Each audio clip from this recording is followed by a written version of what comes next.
Welcome back to my channel, guys. My name is Raggy Rog, and today I am going to be bringing you my top 6 Digimon. Why top 6? Well, I've done a lot of these videos where I rattle off my favorite Pokemon from the various games of that series, and I always pick 6 because there's 6 Pokemon in a team, so I figured why not give them the same credit and list off my top 6 Digimon. So I am a huge Digimon fan. I loved the original series from like way back, and I never really followed it much more after that, but I was all up in it. I had like the little Tamagotchi, the PS1 game was like my entire life. I love Digimon, and it's going to be a part of me for the rest of my life. So I'm going to give it a little bit of love today and talk to you guys about some of my favorite Digimon. So without wasting too much more time, let's just get into it. So in no particular order, we're going to start this list off with Garurumon, and he might actually be my favorite Digimon of all time. I like his entire line. I like Gabumon, I like Were-Garurumon. I remember when Were-Garurumon showed up for the first time and didn't even actually do anything combat-wise. It was the coolest thing. He was just so scary that, like, I think it was Vegemon in the anime. He just, like, gave up. He was like, nope, I'm not tangling with this guy. But he is, like, a big blue ice wolf. There's not a lot to dislike about him. Like, he's a mount, he's a giant wolf, he's got like ice breath. I assume it's ice breath. I think it's actually left pretty ambiguous throughout the series as to what his powers are. I think it's implied that because it is like a blue color, he uses like the Howling Blaster move, right? And it creates this blue blast of energy. And because he's kind of like the counterpart to Greymon, who definitely uses firepower, we assume that it's ice. But I always assumed that, like, it must be, like, blue fire, right? Because if you look carefully at Gabumon, he looks very similar to Agumon if you remove the fur. We never actually see Gabumon without the fur, but on closer inspection, he's definitely, like, a little reptile thing. And reusing the appearance of other Digimon to create new ones is a pretty common thing in that series. So I wouldn't be surprised if the initial decision making around making Gabumon was just creating like another Agumon clone. But I could be wrong about that. But I like his entire line. He would definitely be my first choice from like the original Digimon series, 100%. So yeah, I like Garurumon. Next on this list, I am choosing Tyrannomon. Now, Tyrannomon, this is going to be an ongoing theme where every Digimon on this list is going to be from like the original series, and Tyrannomon is that in a nutshell. What I really like about Tyrannomon is like it's a bunch of things. I like his bright red coloring. It's very bright, vibrant. It's a bold use of the color red with the green plate spikes on his back. He's also kind of the cover boy for the series. Like, maybe not these days, but I remember way back in the early 90s when Digimon was, like, taking off, Tyrannomon was kind of, like, on the cover of everything. He was the one in the commercials, and I think because he is, for all intents and purposes, just a dinosaur, that might have been a kind of deliberate choice to kind of, like, slowly ease the public into the idea of, like, Digimon. It's like, oh, they're like dinosaurs, right? Western audiences will agree. That's purely speculation, but I think Tyrannomon is one of the coolest Digimon, if not like the best to get in any context. If you're like me and you played a ton of the PS1 game, you know that Tyrannomon was a reward in and of himself, albeit very costly to look after, but worth it. Absolutely worth it. You could win the game with Tyrannomon easily. Next on the list, a Digimon that I absolutely adore, Dromogimon. Now, this guy, I understand, is often mistaken for Drillmon, and it's pretty easy to understand why, because he's got the big drill on his face, and a lot of my love for this guy comes, again, from the PS1 game. I spent hundreds of hours on this game, but the first time I ever played through this game, because the game starts you off with a rookie-level Digimon, it doesn't take long to get a champion-level Digimon. But my first champion-level Digimon ever in this game was Dromogimon, and I just kind of pack-bonded with him from there. I like his color. It's like a soft blue, mauve color. It's a cool design. like, I do wish he had been named Drillmon. Like, that irks me because Drillmon is introduced in a later season of the show, in the series in general. And they're both cool Digimon, but Dromogimon has, like, he's just such a simple design. Like, he's just a giant mole with a drill nose, and he gets the job done.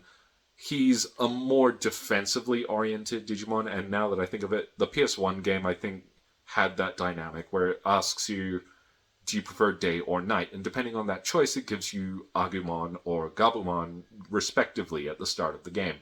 And I believe that most of what they evolve into, or digivolve into, is offensive and defensive, respectively. So I chose Gabumon, meaning I prefer night, and the options you're given are more defensive, and that's just a really cool thing in and of itself as well. Less to do with Dromogimon himself, but he is a good example of that, where if you're given Agumon, your options become like Greymon or Miramon or Bergermon, who are very offensively oriented.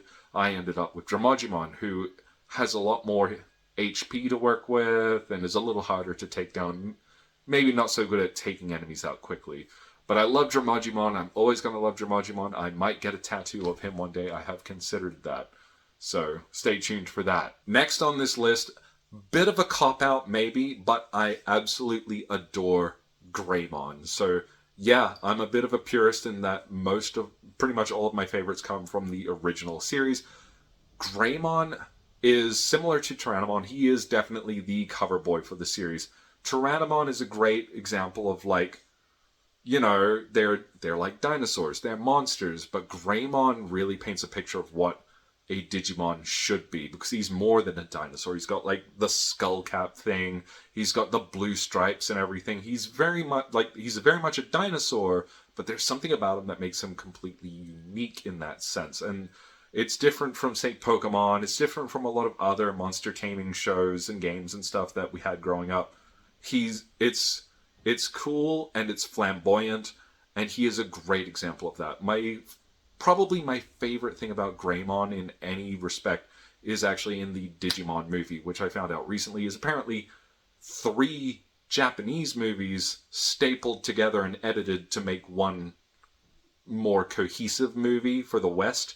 And now that I think about that, that makes a lot of sense, because that movie was really disconnected. Awesome movie though.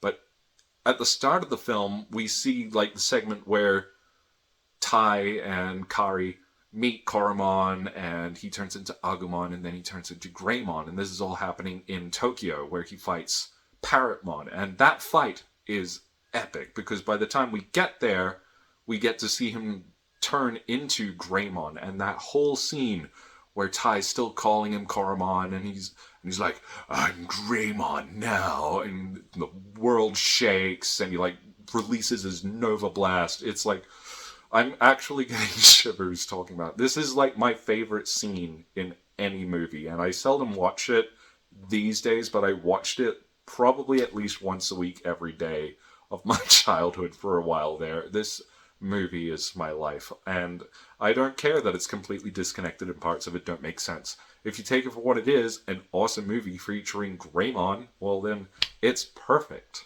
Next on this list, we have a rather interesting one. We have Sneemon. Now, Sneemon does not actually get a lot of love. You don't see him much in the anime. I don't think he's even in the original PS1 game. He's probably in a bunch of the other games now, but, like, regarding Sneemon, there is actually not a whole lot known. But what I appreciate about him is, first of all, Insectoid Digimon are, like, the coolest Digimon. You've got Kawagamon, you've got Kabuterimon. They are... hit or miss doesn't justify it. They are just hit after hit after hit. Insectoid Digimon are absolutely amazing, and Sneemon is a perfect example of that. What I appreciate also is that he clearly takes inspiration from Scyther from Pokemon, and I don't know if he's actually based on that, but it is an uncanny resemblance, and Scyther is, in fact, one of my favorite Pokemon. So there you go. But regarding Sneemon, I do wish there was more of this guy. I wish he had been more prevalent in the anime, even if he was just, like, a really big threat. And it's kind of a shame that he's mostly unheard of in the modern era. Like, Digimon as a whole, I think, has a bit of trouble these days kind of, like, staying in the public eye. You can ask 100 people who Charizard is, and most of them will tell you. Ask 100 people who Greymon is, and it'll be a different story. It'll clearly be in favor of Pokemon. But Sneemon, I like him, and that's all that matters to me, really. I do wish he was more prevalent. It would be nice to see some Sneemon merch, or just see like him out on like the on the TV more. I don't know. I like Sneemon, and it's just a vibe at the end of the day. Lastly on this list, I mentioned him earlier in this video. I like Miramon, and there's not a lot to dislike about Miramon. Miramon, he's just like a giant man on fire. And the interesting thing about Miramon is that he isn't necessarily giant. He is, as I understand, kind of tall. Like, he's probably about 10, 12 foot tall in his resting phase, but he can make himself grow as fire does. But his design overall, it's pretty involved for something that is just a flaming man. Like, he is clearly a flaming man, but he's also got like the stitch mouth and the evil eyes, and it's like, it's not much, but it gives a lot to the character. And another interesting thing about Miramon that I really appreciate is, and this is one of those things where it's like, yeah, it's only really happened twice that I can think of, but it's still interesting that it did, is that both in the anime and in the PS1 game for Digimon World, he is actually a good guy. He's not a bad Digimon, but he presents like a bad guy when you meet him. So that's a pretty cool thing, that this Digimon consistently has like this edge about him, where it's like he's always kind of misunderstood from the get-go, but turns out to be a great ally and a good friend. And it's like I said, there's not really anything to dislike about Miramon. He's a well put together design. It's like, it is the design that we'd have been waiting on if it wasn't there to start with. So, with that said, these have been my 6 favorite Digimon, pretty much of all time, for various reasons in no particular order. Feel free to comment down below which Digimon are your favorites and why, because I'd love to know that as well. And if you enjoyed this content today, then please give the video a like and subscribe to the channel. Make sure to hit the bell icon as well so you can get instant updates anytime there's a new upload, and then you don't have to miss out ever again. My name is Raggy Rog. Thank you very, very much for watching. I'll see you next time.